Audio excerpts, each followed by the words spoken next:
अस्सलाम वालेकुम दोस्तों, मैं हूं फैयाज़ और आप देख रहे हैं आइए ग्रामर सीखें उर्दू ज़ुबान में। दोस्तों, टेंस के इस लेसन में आज हम आपको पढ़ा रहे हैं प्रेजेंट परफेक्ट कंटिन्यूअस टेंस। तो चलें शुरू करते हैं। सबसे पहले हम इसकी डेफिनेशन पढ़ते हैं दोस्तों। We use present perfect continuous tense to indicate an action started in past and going on in the present। दोबारा सुन लें। We use present perfect continuous tense to indicate an action started in past and going on in the present। यानी हम इस tense को ऐसे कामों को ज़ाहिर करने के लिए इस्तेमाल करते हैं जो ज़माना माजी में शुरू होकर ज़माना हाल में जारी हो। यानी काम माजी में शुरू हो लेकिन अभी भी जारी हो। यहाँ पर देखें आप, एक ग्राफ है जिसमें कोई काम ज़माना माजी यानी पास्ट में शुरू होता है और प्रेजेंट में वो काम जारी रहता है।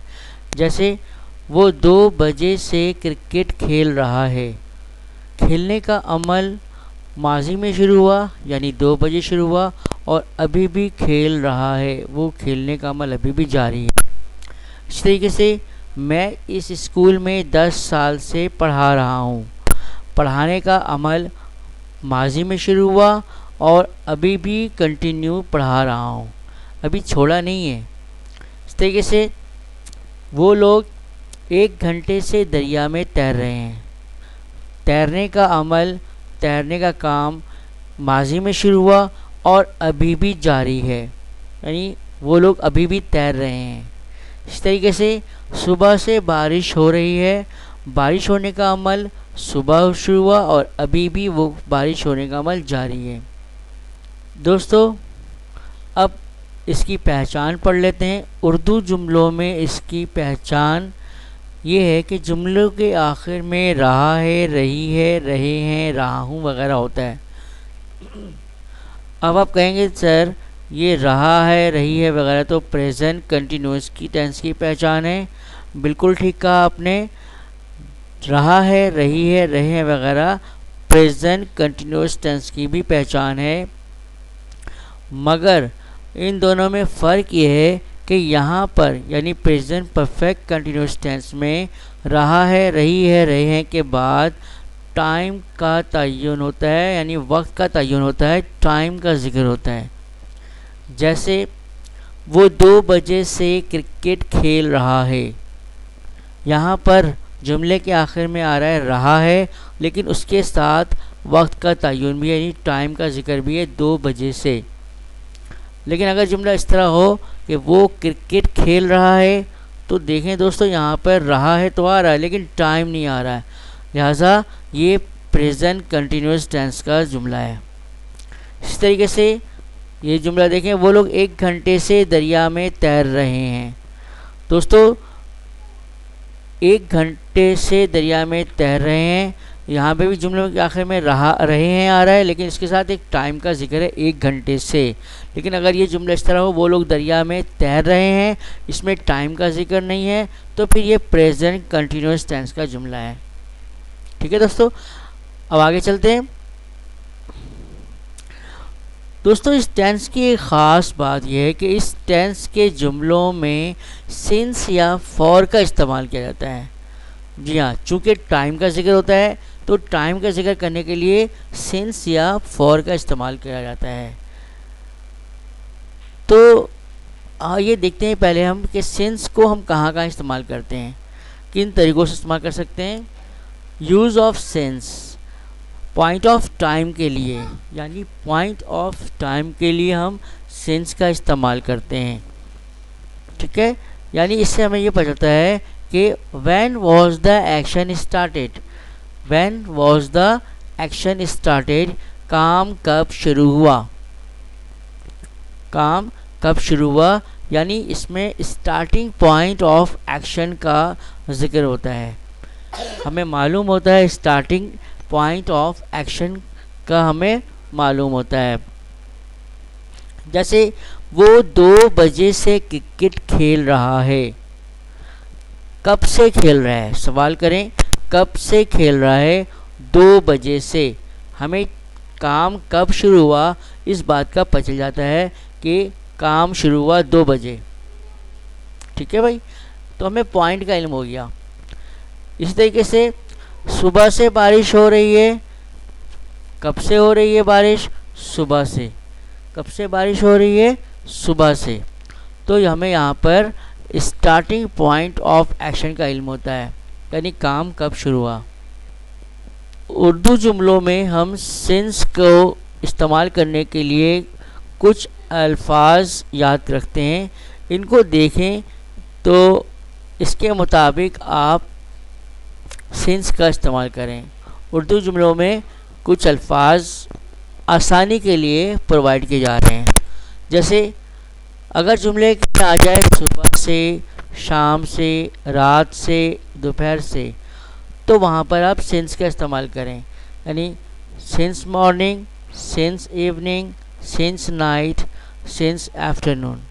इस तरीके से अगर बजना आ जाए जैसे 2 बजे से, 10 बजे से, 4 बजे से, तो वहाँ पर भी आप सिंस का इस्तेमाल करें। Since 2 o'clock, since 10 o'clock, since 4 o'clock। और अगर आ जाए दिनों के नाम या महीनों के नाम, तो वहाँ पर भी आप सिंस का इस्तेमाल करें, जैसे since Sunday, since Monday, since Tuesday, since June, since August और सिंस दिसंबर। ये सारे महीनों के नाम भी आ जाए तो। इस तरीके से अगर साल के नाम आ जाते हैं जैसे 2017, 2005, तो वहाँ पर भी आप सिंस का इस्तेमाल करें, सिंस 2017, सिंस 2005, या फिर अनकाउंटेबल नॉन बचपन से। ठीक है, तो यहाँ पर भी सिंस का इस्तेमाल किया जाता है, since childhood. Use of for. For हम कहाँ इस्तेमाल करेंगे? याद रखें सिंस और फॉर का मतलब यहाँ पर से के मायनों में है, यानी सुबह से, तो सिंस लगा देंगे। ठीक है ना। तो अब फॉर को हम कहाँ इस्तेमाल करेंगे? यानी पीरियड ऑफ टाइम के लिए आप फॉर का इस्तेमाल करते हैं। पीरियड ऑफ टाइम के लिए आप फॉर का इस्तेमाल करते हैं, जिससे हमें पता चलता है कि how long the action last. How long the action last, यानी काम कितनी देर तक हुआ, काम कितनी देर तक हुआ, इस बात का पता चलता है। इस बात का पता नहीं चलता है कि काम कब शुरू हुआ, बल्कि ये पता चलता है कि वो काम कितनी देर तक जारी रहा, उसका दौरानिया क्या रहा, यानी ड्यूरेशन ऑफ एक्शन का इल्म होता है। जैसे मैं इस स्कूल में 10 साल से पढ़ा रहा हूँ। गौर करें दोस्तों, पढ़ाने का अमल कब शुरू हुआ इस पर तवज्जो नहीं है, बल्कि कितना अरसा बीत गया है, कितना दौरानिया हो गया है, इसका जिक्र है। 10 साल से, यानी पढ़ाने का जो अमल है उसका जो दौरानिया है वो 10 साल पर मुहित है। इस तरीके से वो लोग 1 घंटे से दरिया में तैर रहे हैं। जी हाँ, 1 घंटे से तैरने का जो अमल है उसका दौरानिया जो है वो 1 घंटा है। काम कब शुरू हुआ इसका पता नहीं चलता, काम कितनी देर तक हुआ इसका पता चलता है।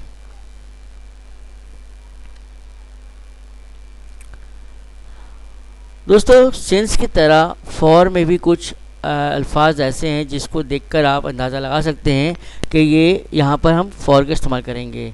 जैसे 1 घंटे से, 4 घंटे से, कई घंटों से, यानी अगर घंटों का जिक्र आ जाए या मिनट का जिक्र आ जाए या सेकंड का जिक्र आ जाए, 10 मिनट से, 40 सेकंड से, तो वहाँ पर आप फॉर का इस्तेमाल करते हैं, यानी for an hour, for 4 hour, for several hours, for 10 minutes, for 40 seconds. इस तरीके से अगर दिनों का जिक्र हो, दिनों की तादाद का जिक्र हो, तो वहाँ पर भी आप फॉर का इस्तेमाल करेंगे। याद रखें, दिनों के नाम का जिक्र हो तो सिंस का इस्तेमाल होगा, लेकिन दिनों की तादाद का जिक्र हो तो फॉर का इस्तेमाल होगा। जैसे 5 दिन से, कई दिनों से, for 5 days, for several days. इस तरीके से हफ्तों के तादाद आ जाए, महीनों की तादाद आ जाए, नाम नहीं आने चाहिए, तादाद अगर आ जाए तो जैसे 2 हफ्तों से, 3 महीने से, 1 महीने से, 4 साल से, 10 साल से, इन सब की तादाद आ रही है, यहाँ पे इनके नाम नहीं आ रहे। ठीक है, तो अगर 2 हफ्तों से आ जाए तो फॉर 2 वीक्स, हफ्तों से फॉर वीक्स, 3 महीने से फॉर 3 मंथ्स, 1 महीने से फॉर अ मंथ और फॉर 1 मंथ, 4 साल से फॉर 4 ईयर्स, 10 साल से फॉर 10 ईयर्स, हम इस तरह लिख सकते हैं। ओके, तो यहाँ पर दिनों और हफ्तों के नाम नहीं है बल्कि उनकी तादाद है, उनकी क्वांटिटी है। ओके, अब आगे देखें दोस्तों, अब हम इसके फॉर्मेशन की तरफ चलते हैं कि इसको बनाने का कायदा क्या है, इसको हम बनाएंगे किस तरीके से। अगर उर्दू जुमलों में से हमें ट्रांसलेट करना हो तो हम किस तरह करेंगे, उसके फॉर्मेशन क्या है। दोस्तों बहुत ही आसान फॉर्मेशन है, बिल्कुल हर टेंस की तरह इसमें भी सबसे पहले सब्जेक्ट आता है। सब्जेक्ट आपको मालूम है, या तो कोई नाउन होगा या प्रोनाउन या कोई वर्ब भी हो सकता है बाज़ दफ़ा, लेकिन यहाँ पर सब्जेक्ट होगा और सब्जेक्ट के बाद यहाँ पर हैज़ बीन या हैव बीन लगाते हैं। याद रखें, हेल्पिंग वर्ब हमारे पास हैज़ बीन या हैव बीन का इजाफा करना पड़ता है, हमें हेल्पिंग वर्ब लगाना पड़ता है।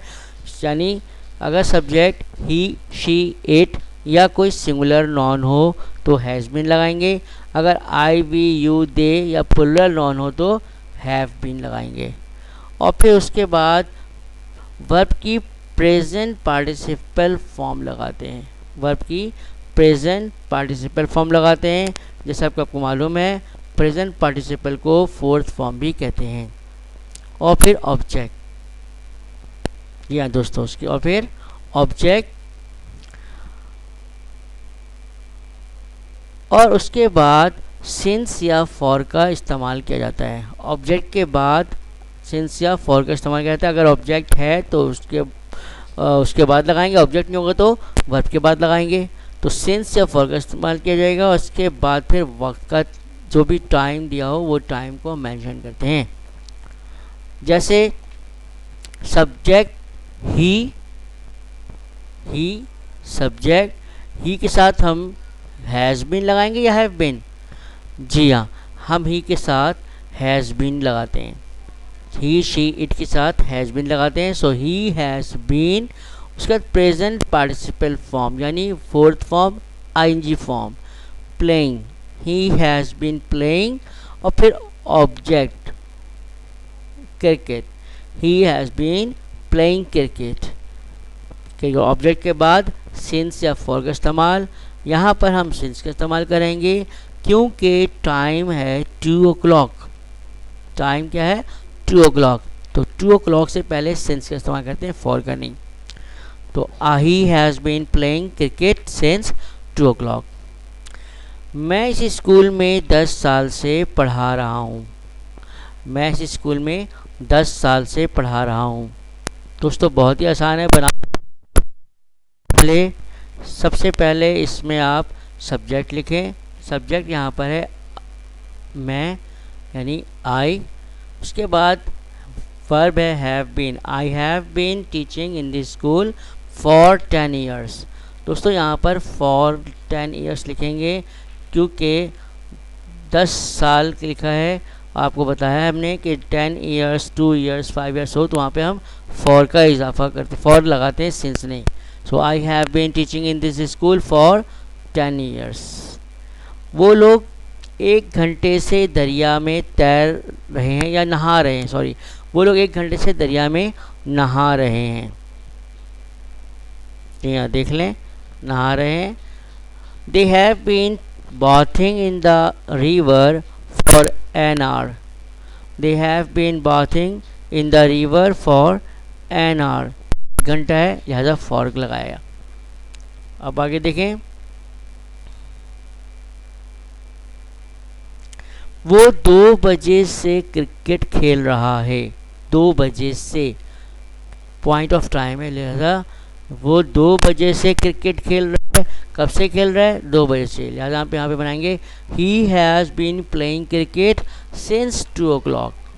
He has been playing cricket since 2 o'clock। वो सुबह से बारिश हो रही है, कब से हो रही है? सुबह से। लिहाजा यहाँ पर भी हम सिंस लगाएंगे, यानी it has been raining since morning. It has been raining since morning. It has been raining since morning. मैं इस स्कूल में 10 साल से नहीं पढ़ा रहा हूँ। देखिए दोस्तों, यहाँ पे नहीं का जिक्र है, यहाँ पर नहीं का जिक्र है। मैं इस स्कूल में 10 साल से नहीं पढ़ा रहा हूँ, मतलब ये कि नेगेटिव है, ये है नेगेटिव सेंटेंस है। नेगेटिव बनाना कोई मुश्किल नहीं है, हेल्पिंग वर्ब के बाद नॉट लगाते हैं, नेगेटिव बन जाता है। लिहाजा यहाँ पे हैज़ हैव के बाद आप नॉट लगाते हैं। जैसे मैं स्कूल में 10 साल से नहीं पढ़ा रहा हूँ, तो I have not been teaching in this school for 10 years. तमाम चीज़ें वैसे ही हैं, सिर्फ नॉट का इजाफा किया गया है। इसी तरीके से वो लोग 1 घंटे से दरिया में नहीं नहा रहे, नहीं नहा रहे। नहीं का इजाफा है, नेगेटिव सेंटेंस है, लिहाजा यहाँ पर हम नॉट लगाएंगे। Not been bathing in the river for an hour. वो 2 बजे से क्रिकेट नहीं खेल रहा है। वो 2 बजे से क्रिकेट नहीं खेल रहा है। वो 2 बजे से क्रिकेट नहीं खेल रहा है। He has not been playing cricket since 2 o'clock। Negative में आप हैज़ हैव के बाद नॉट लगाते हैं। इसी तरीके से सुबह से बारिश नहीं हो रही है, या सुबह से बारिश नहीं हो रही है, नेगेटिव सेंटेंस, लिहाजा it has not been raining since morning. It has not been raining since morning. दोस्तों, आइए हम अब इंट्रोगेटिव सेंटेंस पढ़ते हैं। क्या मैं इस स्कूल में 10 साल से पढ़ा रहा हूँ? इंट्रोगेटिव सेंटेंस यानी सवालिया जुमला है। ऐसा जुमला जो कि सवालिया हो, इंट्रोगेटिव हो, तो उससे हम हेल्पिंग वर्ब को पहले रख कर बनाते हैं। क्या मैं इस स्कूल में 10 साल से पढ़ा रहा हूँ? सवाल है, लिहाजा हेल्पिंग वर्ब हैज़ या हैव को पहले लिखेंगे, यानी have I been teaching in this school for 10 years. Have I been teaching in school for 10 years. क्या वो लोग 1 घंटे से दरिया में नहा रहे हैं? क्या वो लोग 1 घंटे से दरिया में नहा रहे हैं? Have they been bathing in the river for an hour? Question mark. आखिर में यहाँ पे क्वेश्चन मार्क भी लगाते हैं, ठीक है। हैज़ या हैव को पहले लिखते हैं और आखिर में क्वेश्चन मार्क लगाते हैं।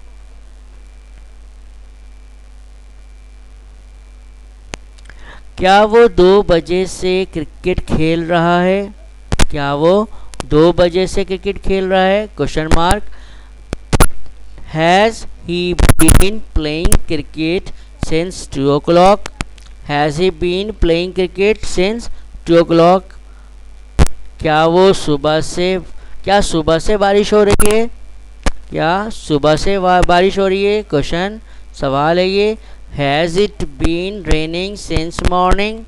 Has it been raining since morning?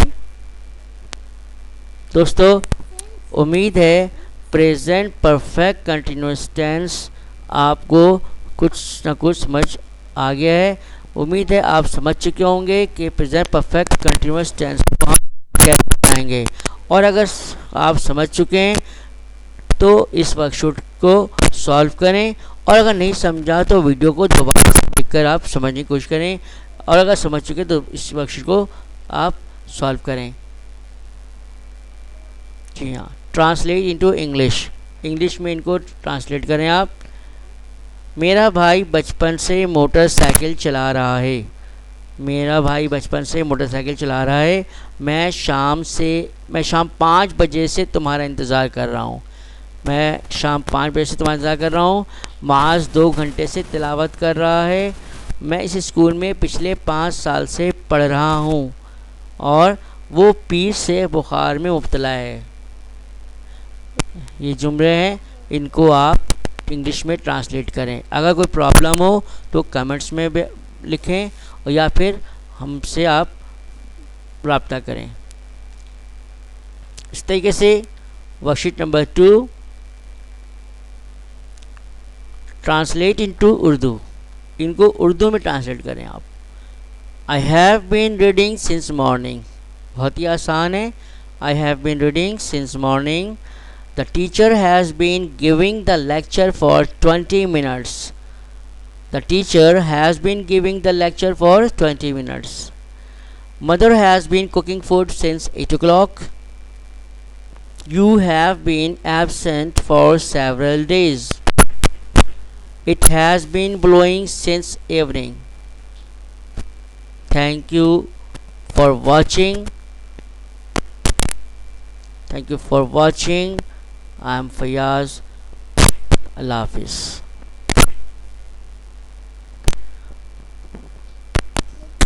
Thank you for watching, बहुत बहुत शुक्रिया। उम्मीद है आप प्रेजेंट परफेक्ट कंटिन्यूअस टेंस समझ चुके होंगे। दोस्तों, गुजारिश है कि अगर आपको ये वीडियो पसंद आए तो सब्सक्राइब करना ना भूलें, लाइक करना ना भूलें, और अगर अच्छी लगे, काम की लगे तो इसे शेयर ज़रूर करें, दूसरों को भी बताएं और इल्म को फैलाएं। Thank you very much. Allah हाफिज़।